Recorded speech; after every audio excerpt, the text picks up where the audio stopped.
Assalamualaikum warahmatullahi wabarakatuh. Selamat datang kembali bersama saya Bahtiar Mufi dalam channel 1000 Jalan. Baik, pada video kali ini saya akan memberikan tips sukses menghadapi ujian SKB-CPNS. Jadi buat teman-teman peserta SKB-CPNS bisa simak terus video ini. Dan jangan lupa juga teman-teman tekan tombol subscribe-nya terlebih dahulu dan tekan tombol loncengnya agar teman-teman tidak ketinggalan info-info terbaru dari kami.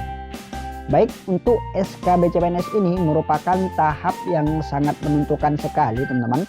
Ini adalah tahap yang sangat krusial karena di tahap inilah nasib teman-teman akan ditentukan apakah teman-teman akan lolos menjadi seorang aparatur sipil negara atau tidak. Jadi teman-teman harus benar-benar manfaatkan kesempatan ini. Usaha dan doa harus benar-benar dikencengin. Teman-teman harus totalitas di sini, keluarkan semua kemampuan yang teman-teman miliki semaksimal mungkin. Dan pada video kali ini saya akan memberikan tips agar pelaksanaan ujian CPNS nanti berjalan lancar dan diberi kemudahan untuk lolos ke tahap pemberkasan NIT. Tips yang pertama, persiapkan semua perlengkapan perang sehari sebelum ujian. Nah, di sini teman-teman harus mempersiapkan kelengkapan-kelengkapan yang akan digunakan nanti pada saat ujian SKB sehari sebelum ujian. Ini untuk menjaga hal-hal yang tidak diinginkan teman-teman. Teman-teman persiapkan pakaian seperti baju hem warna putih polos dan celana atau rok warna hitam, sepatu warna hitam, masker yang menutupi dagu dan hidung, kemudian pensil kayu, KTP dan kartu peserta ujian yang sudah ditandatangani dan sudah dipotong menjadi 2 bagian. Teman-teman cross check dan apabila sudah betul, teman-teman kumpulkan jadi satu agar keesokan harinya teman-teman tinggal siap berangkat menuju ke lokasi ujian. Nah, jadi teman-teman harus persiapkan semuanya dari rumah agar pada saat di lokasi ujian teman-teman sudah siap, tidak perlu repot-repot lagi tanda tangan atau memotong kartu peserta ujian tersebut. Dan usahakan juga bahwa kartu peserta ujian rangkap 2 ini untuk jaga-jaga teman-teman, takutnya terjadi hal-hal yang tidak kita inginkan. Kemudian tips yang kedua yaitu pastikan pelamar sudah tahu lokasi ujian dan perhatikan juga jarak tempuh menuju lokasi ujian. Nah, jadi jangan sampai teman-teman tidak tahu tempat akan dilaksanakannya ujian SKB-CPNS nanti, khususnya untuk pelamar yang lokasi ujiannya di luar daerah domisili. Teman-teman bisa cek di Google Map, kalau perlu kasih tanda di Google Map itu, dan pastikan juga jarak antara rumah dengan lokasi ujian tersebut. Jadi teman-teman bisa mengira-ngira butuh berapa jam perjalanan untuk sampai di lokasi ujian tersebut. Jadi teman-teman bisa mempersiapkan dan bisa berangkat lebih awal sehingga 90 menit sebelum ujian teman-teman sudah sampai di lokasi ujian. Dan jangan lupa juga pastikan kondisi kendaraan yang akan teman-teman pakai waktu ujian dengan kondisi prima. Jangan sampai pas hari H ada kendala-kendala seperti ban bocor, bensin kosong, aki mati dan lain sebagainya. Jadi teman-teman periksa lebih awal ini untuk menjaga hal-hal yang tidak diinginkan. Kemudian tips yang ketiga, makan dan minum secukupnya, jangan terlalu kenyang agar di lokasi ujian tidak ada kendala bolak-balik ke toilet. Nah, di sini teman-teman perlu makan terlebih dahulu sebelum ujian, tidak perlu sampai kenyang berlebihan teman-teman, namun secukupnya. Ini untuk menghindari hal-hal yang tidak diinginkan seperti bolak-balik ke toilet dan lain sebagainya. Dan melaksanakan ujian dengan perut terisi akan lebih efektif dibanding tidak. Terutama jika ujiannya di pagi hari, sarapan itu sangat membantu sekali teman-teman. Jadi teman-teman akan bisa lebih fokus dan lebih konsentrasi pada saat mengerjakan ujian SKB nanti.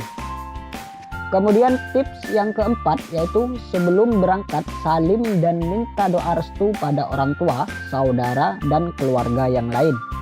Nah, ini adalah hal yang tidak boleh teman-teman tinggalkan. Sebelum berangkat teman-teman harus salim terlebih dahulu kepada kedua orang tua dan teman-teman minta doa restu dari mereka, karena doa orang tua ini sangat mustajab teman-teman. Ridhonya Allah terletak pada ridhonya kedua orang tua. Jadi bisa dibayangkan apabila teman-teman sudah berusaha semaksimal mungkin belajar pagi, siang, malam, dan sudah berdoa dan sudah melakukan amalan-amalan seperti sholat duha, sholat tahajud, sholawat, dan amalan-amalan lainnya, kemudian ditambah dengan doa restu dari orang tua, maka ini adalah paket komplit teman-teman. Insya Allah nanti teman-teman akan diberi kemudahan dan akan diberikan yang terbaik oleh Allah Subhanahu wa Ta'ala. Percaya deh, doa orang tua ini benar-benar keramat teman-teman, jadi jangan sampai disia-siakan. Kemudian tips yang kelima, hadapi ujian dengan tenang, jangan panik dan jangan tegang. Nah, ini yang sering dirasakan oleh sebagian pelamar teman-teman. Bahkan H-1 sebelum ujian bisa jadi teman-teman akan susah tidur. Ini karena saking tegangnya, saking paniknya, jadi kepikiran besok bagaimana, soalnya seperti apa saya bisa mengerjakan atau tidak. Pokoknya macam-macam deh yang ada di pikirannya. Jadi saran saya teman-teman jangan terlalu panik atau jangan terlalu tegang berlebihan, karena ini akan mengganggu konsentrasi teman-teman ketika mengerjakan ujian SKB nanti. Jadi teman-teman santai saja. Kemudian tips yang keenam, yakinkan diri bahwa kalian pasti bisa. Ingat, ada orang tua yang harus kalian banggakan. Nah, di sini teman-teman harus yakinkan diri teman-teman sendiri bahwa teman-teman bisa, pasti bisa, dan yakin bisa. Tingkatkan kepercayaan diri teman-teman dengan memberi peringatan pada diri teman-teman sendiri bahwa persiapan yang sudah teman-teman lakukan untuk menghadapi ujian ini sudah maksimal. Tidak ada yang tahu bagaimana perjuangan teman-teman sampai ke tahap SKB ini kecuali teman-teman sendiri, di mana teman-teman menyisihkan waktu untuk belajar, mengorbankan waktu, tenaga, dan biaya untuk pergi sana sini. Jadi teman-teman harus percaya dan yakin pada diri sendiri. Dan selalu ingat juga bahwa kerja keras itu tidak akan mengkhianati hasil teman-teman. Kalau memang belum berhasil di sini, mungkin ada rezeki di tempat lain. Kerja keras, niat, usaha sungguh-sungguh, dan kekuatan doa pasti akan dinilai oleh Allah Subhanahu wa Ta'ala. Dan usahakan juga teman-teman terus berpikir positif, karena kepercayaan diri tidak akan muncul ketika teman-teman mengisi pikiran dengan hal-hal yang negatif. Jadi ketika teman-teman selalu berpikiran positif, maka teman-teman akan bisa melakukan segala hal tanpa beban. Bahkan penampilan menjadi lebih segar ketika kita berhasil mengisi pikiran dengan hal-hal yang positif. Baik, itulah beberapa tips sukses menghadapi ujian SKB CPNS. Dan saya doakan semoga nanti teman-teman diberi kemudahan untuk menjawab soal-soal ujian, sehingga nanti bisa lolos ke tahap pemberkasan NIP dan bisa membahagiakan kedua orang tua. Semoga video ini bermanfaat. Wassalamualaikum warahmatullahi wabarakatuh.